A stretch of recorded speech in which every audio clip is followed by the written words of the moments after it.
Olá, gente! Estou eu aqui de volta para mais um vídeo de uma reflexão para nossos corações. Deus abençoe cada um de vocês que estão assistindo esse vídeo, que estão assistindo meu canal, que estão inscritos no canal Cá Jesus. Que Deus abençoe vocês poderosamente e que a bênção do Senhor venha estar sobre vocês. Eu quero trazer uma palavra para nossos corações. Fervoroso, mas não espiritual. Já pensaram nessa frase? Fervoroso, mas não espiritual. Por quê? Que pode ser ter uma pessoa fervorosa, sapateando, profetizando, quando canta, aquela unção, aquela coisa toda, mas a pessoa é carnal? Pois é. Quero trazer aqui um assunto interessante, mas antes eu quero ler bem aqui uma palavra bem interessante. Ó.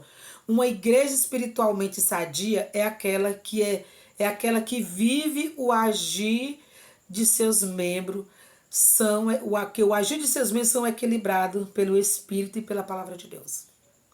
Uma igreja, observe bem, uma igreja espiritualmente sadia é aquela que vive o agir, que vive ou vê o viver dos membros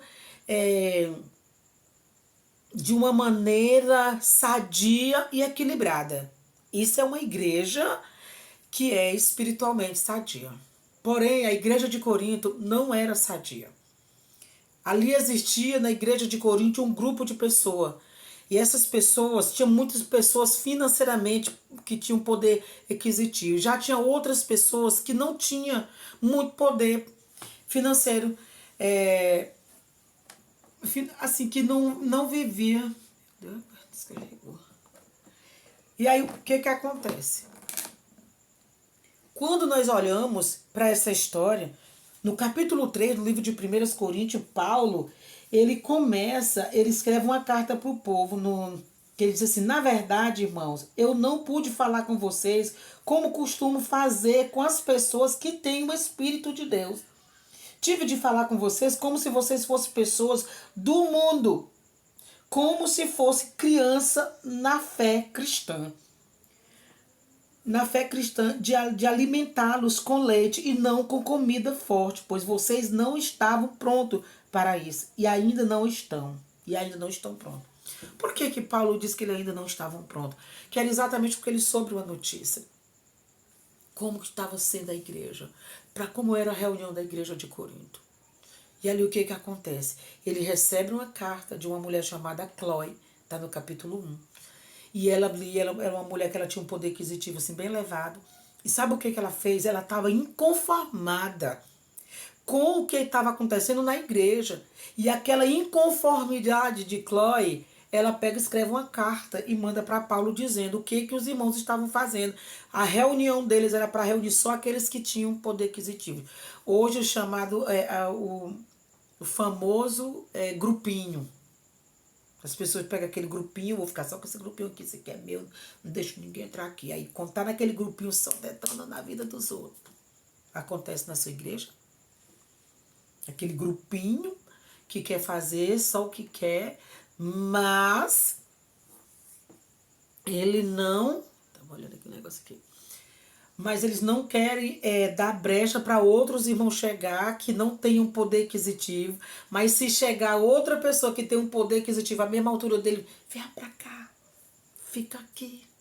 Pois é, o apóstolo Paulo, ele chamou a atenção da igreja por isso, porque a igreja de Corinto, ela tinha dons, ela profetizavam, elas tinham revelações, a igreja ela tinha visões, porém era carnais. Agora, como nós iremos entender que uma igreja que profetiza, que vive um povo lá dentro que fica profetizando, não vamos generalizar, misericórdia, gente, que é isso. E não vamos também pegar todo mundo e botar no mesmo pacote, que quer dizer isso.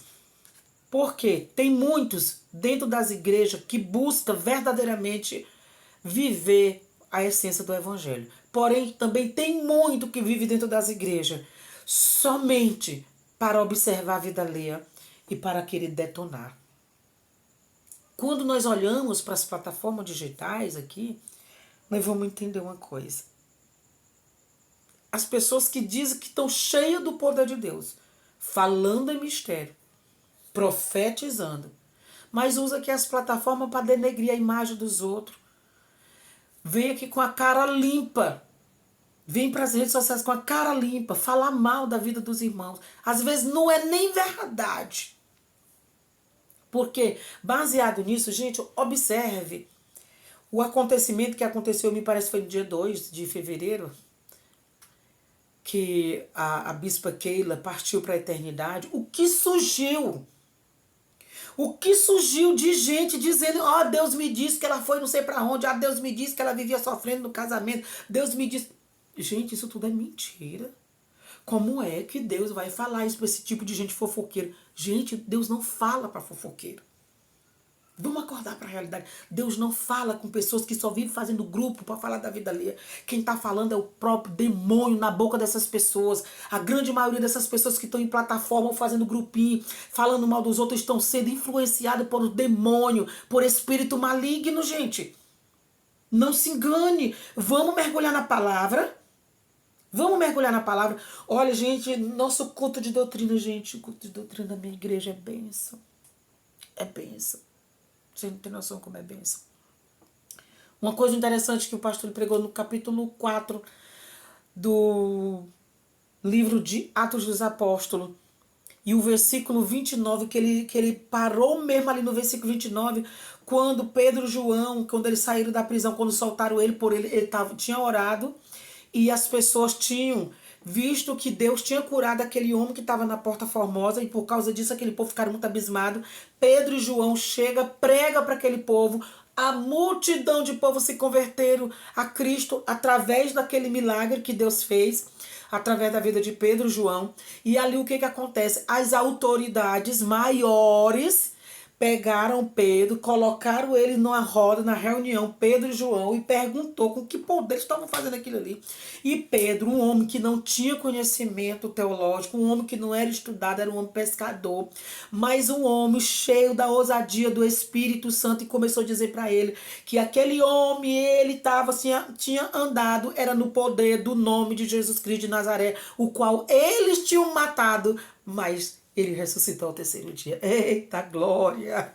Isso é forte, isso foi a mensagem do nosso culto de doutrina às quarta-feiras na minha igreja. Só para vocês terem noção, só a ponta do iceberg que é pregado nas quarta-feiras.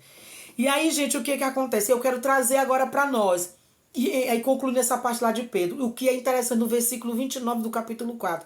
Quando Pedro chega no meio do povo dele, que soltaram ele, que eles chegaram lá, o que foi que ele convocou o povo, gente? Para orarem, para eles orarem, para quando eles abrissem a boca para falar, Deus viesse fazer o milagre. É o que nós estamos precisando fazer na atualidade, descer verdadeiramente na oração, buscar o Senhor constantemente e não se deixar ser levado por vento de doutrina, por coisas que estão acontecendo, estão banalizando, estão tentando banalizar o evangelho. Mais uma coisa eu te digo, não se zombe de Deus. Está escrito no livro de Gálatas, esqueci, de Deus não se deixa escarnecer. Tudo aquilo que o homem semear, ele vai colher. E ali, quando nós chegamos bem aqui nessa história de Paulo, quando ele fala que a igreja era fervorosa, mas ela não era espiritual, ela era carnal. E nós estamos vivendo esse tempo de uma igreja que está surgindo. Gente, pelo amor de Deus, quando vocês verem esses movimentos, vão para a palavra.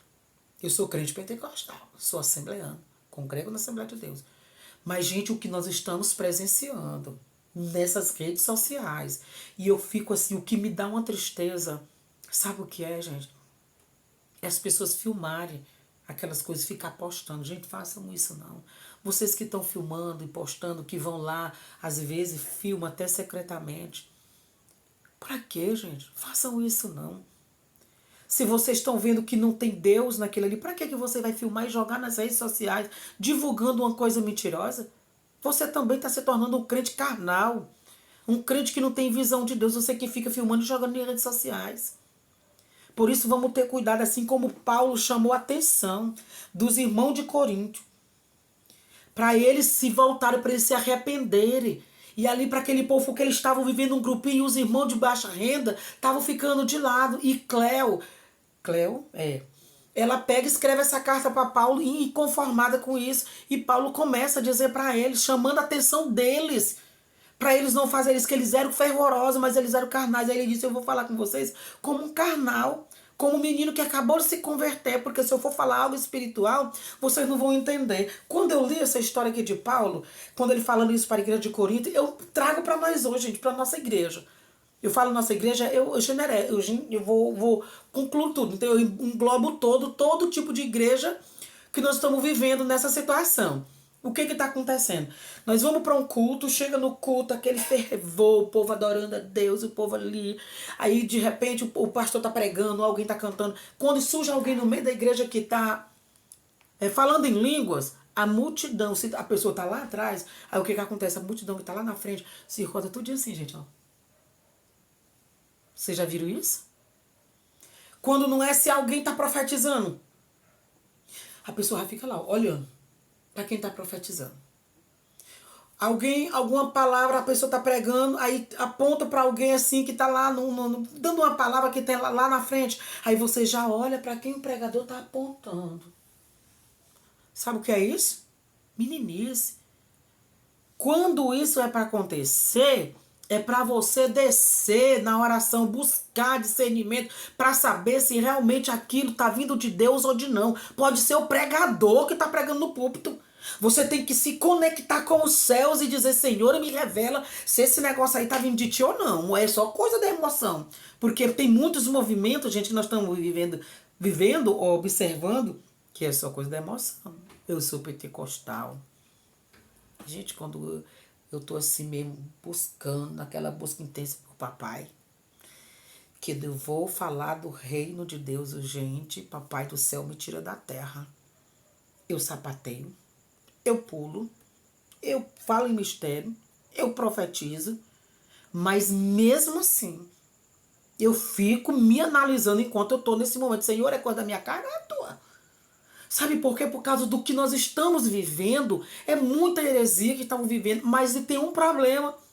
Que por causa disso, tem muitos que estão esfriando na fé. Por causa desses exageros de movimento. Estão muitos se esfriando na fé. E não estão mais buscando mais a presença do Senhor. Não estão mais buscando os dons do discernimento. Não estão buscando mais na oração. Gente, nós estamos vivendo isso. Porque a gente fica, aí o povo fica naquele momento, será se é Deus, será se não é Deus? Aí fica. Aquelas pessoas que antigamente buscavam verdadeiramente o Senhor, que era cheio do poder de Deus, hoje estão com o coração travado, duro. Não acreditam mais porque o que estão vendo. Mas, gente, uma coisa que nós não podemos deixar é de acreditar no que nós já vivemos na presença do Senhor. E nunca esquecer e buscar essa essência, para nós viver essa essência poderosamente e nunca esquecer. Entenderam, gente? Olha, gente, essa palavra é muito forte. Essa palavra é muito forte para nossos corações. E que Deus abençoe a vida de cada um de vocês. Compartilhe esses vídeos com outras pessoas. E que outras pessoas venham ter acesso com essa palavra. Amém?